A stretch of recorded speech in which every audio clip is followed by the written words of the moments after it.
Kali ini kita akan membahas mengenai FOMO, Fear of Missing Out, alias perasaan takut dan cemas tertinggal jika tidak mengikuti aktivitas, tren, berita, atau hal lain yang sedang booming. Rasa takut kehilangan ini bisa menyerang siapa saja, lelaki atau perempuan, muda atau yang lebih senior.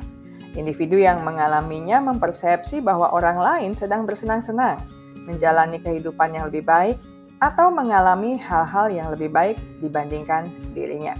Istilah FOMO pertama kali diperkenalkan oleh Patrick McGuinness, seorang penulis asal Amerika Serikat dalam artikel yang berjudul Social Theory at HBS, McGuinness 2 FOs pada tahun 2004. Dari pemaparannya dapat disimpulkan bahwa FOMO adalah sebuah sindrom maupun fenomena di mana seseorang percaya jika segala momen berharga yang terjadi tidak boleh dilewatkan. Hal ini tentunya membuat siapa saja yang merasakannya tidak tenang dan terus-menerus merasa gelisah bila mana gagal mengikuti apa yang mereka lihat. Istilah FOMO menjadi gambaran anak-anak muda yang merasa takut dicap tidak gaul. Istilah FOMO ditambahkan ke Oxford English Dictionary tahun 2013. Fear of missing out adalah fenomena yang muncul akibat adanya penggunaan sosial media secara berlebihan. Berbagai faktor penyebab lainnya juga ikut andil di dalamnya. Misalnya, penggunaan gadget yang berlebihan, membandingkan diri dengan orang lain, kurang bersyukur atas apa yang dimiliki, serta mudah terpengaruh oleh lingkungan sekitar. FOMO adalah fenomena yang cukup berbahaya dan bisa mengganggu berbagai aspek kehidupan kita. Pertama, membahayakan kondisi finansial pribadi dan keluarga. Penderita FOMO akan rela melakukan apa saja untuk mengikuti tren, walaupun harus mengeluarkan uang dalam jumlah besar di luar anggarannya. Mereka akan sulit menabung, bahkan nekat berutang ke pihak-pihak yang membahayakan kesejahteraan lahir batin mereka. Menggunakan pinjol ilegal pun jadilah, asal bisa memuaskan hasrat agar tidak tertinggal. Kedua, mengancam kesehatan jiwa. Orang-orang dengan FOMO terdorong untuk mengetahui kehidupan orang lain, bahkan gosip-gosip terbaru tentang orang lain yang tidak terhubung dengan lingkungan sosial mereka. Mereka juga akan cenderung memposting pengalaman positif daripada negatif, karena ketakutan akan kehilangan momen tertentu dan takut tidak diakui orang lain. Artinya mereka akan memaksakan diri untuk tidak jujur, tidak menjadi diri mereka apa adanya karena kurang percaya diri dan merasa rendah diri. Alhasil, mereka berpotensi untuk mengalami stres, kecemasan, bahkan depresi. Mereka sangat mungkin mengalami ketidakpuasan dalam hidup dan sulit merasakan kebahagiaan. Ketiga, mempengaruhi hubungan sosial seseorang. Orang-orang yang mengalami rasa takut tertinggal dan ternyata belum mampu mewujudkan keinginannya untuk mengikuti apa yang dianggap baik oleh komunitasnya akan cenderung menarik diri dan mengasingkan diri dari orang lain. Di sisi lain, orang-orang dengan sindrom FOMO juga cenderung meremehkan selera orang yang berbeda dengan pandangan orang banyak.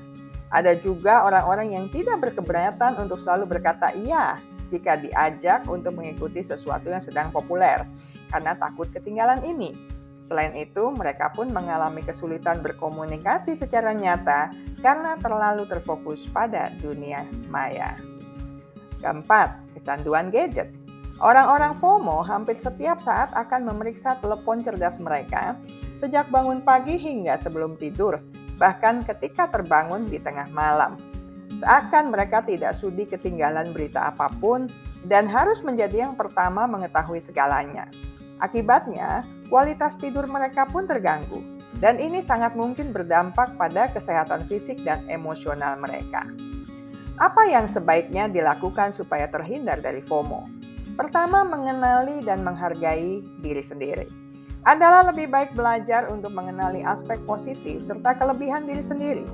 Juga sangat baik bila kita senantiasa belajar mensyukuri dan menghargai segala kenikmatan yang ada pada kita daripada terus-menerus mengikuti perkembangan tren setiap saat dan membuat kita tertekan, frustrasi, atau berputus asa. Kedua, berfokus pada tujuan hidup. Berfokus pada apa yang sedang dikerjakan saat ini serta tujuan yang ingin Anda raih akan membuat Anda on track pada jalur yang benar.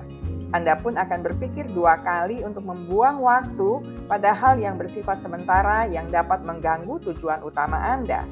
Anda tidak akan terlalu sibuk membandingkan diri dengan orang lain yang tidak sama jalan hidupnya.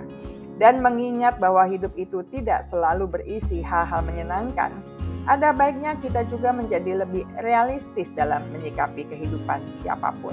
Ketiga, mengembangkan hobi dan menggali potensi diri. Dengan mengembangkan hobi dan potensi diri Anda, maka Anda akan menaikkan nilai tambah pribadi yang berpengaruh baik kepada diri Anda. Ini lebih baik daripada Anda sibuk mencari pembuktian dan pengakuan orang lain. Anda juga tidak akan mudah terdistraksi atau tergiur dengan hal-hal terupdate yang akan memakan waktu banyak dan membuang biaya banyak. Keempat, menikmati proses kehidupan Anda. Konten teman dan influencer di sosial media terkadang membuat Anda cemas. Hal ini akan mengganggu kegiatan dan aktivitas sehari-hari. Menikmati proses termasuk langkah positif untuk mengurangi FOMO. Anda bisa fokus pada kehidupan diri sendiri dan bermanfaat di lingkungan. Luangkan waktu untuk melakukan hal-hal yang menyenangkan bagi Anda sendiri, seperti olahraga, meditasi, atau berkumpul bersama teman. Kelima, batasi konsumsi media sosial dan penggunaan gadget. Salah satu penyebab FOMO adalah postingan dan update orang lain di media sosial. Semakin sering kita bermain sosial media, semakin bisa kemungkinannya kita keracunan dengan apa yang kita lihat. Akan selalu ada kecenderungan untuk merasa tidak puas dengan apa yang kita miliki. Belum lagi, sosial media adalah tempat unjuk kebolehan dan keadaan yang mungkin tidak sebenarnya. Lebih baik mereka menunjukkan keadaan senang dan seolah-olah bahagia daripada kesedihan dan kesengsaraan yang tengah dihadapi, bukan? Karena itu, membatasi diri dalam penggunaan media sosial adalah pilihan yang lebih sehat. Berikutnya, mencari koneksi nyata. Kita adalah makhluk sosial yang sejatinya membutuhkan orang lain. Oleh karena itu, penting untuk menjalin hubungan sosial dengan orang lain daripada hanya melakukannya lewat sosial media. Perasaan FOMO akan perlahan hilang dengan sendirinya ketika kita mengutamakan koneksi nyata. Selanjutnya, mengubah konten atau topik yang biasa dilihat. Mengubah konten yang biasa Anda konsumsi di media sosial dapat membawa pengaruh besar. Apalagi jika konten-konten inilah yang menjadi jebakan Anda untuk mengalami FOMO. Ketimbang sibuk memantau gerak-gerik orang, bukankah lebih baik jika kita sibuk mencari cara untuk menolong orang lain yang sedang mengalami bencana misalnya, atau berbagi dengan mereka yang berkekurangan? Terakhir, pikirkan dan diskusikan setiap opsi pembelian atau masalah keuangan yang perlu ditanggulangi. Pikirkan kembali apakah keputusan untuk membeli sebuah barang yang sedang populer sudah tepat atau hanya sekadar memenuhi ego yang takut ketinggalan. Pertimbangkan kondisi keuangan Anda. Diskusikan hal mengenai keuangan dengan orang terdekat Anda dan minta saran untuk memperkuat keputusan Anda sendiri. Saya selesai sampai di sini. Sampai jumpa lagi di minggu mendatang dengan video menarik lainnya. Terima kasih atas kesetiaan Anda bersama channel Bahas Psikologi. Ingat baik-baik, kesehatan mental Anda sangat berharga. Jagalah, pertahankanlah dengan sekuat tenaga.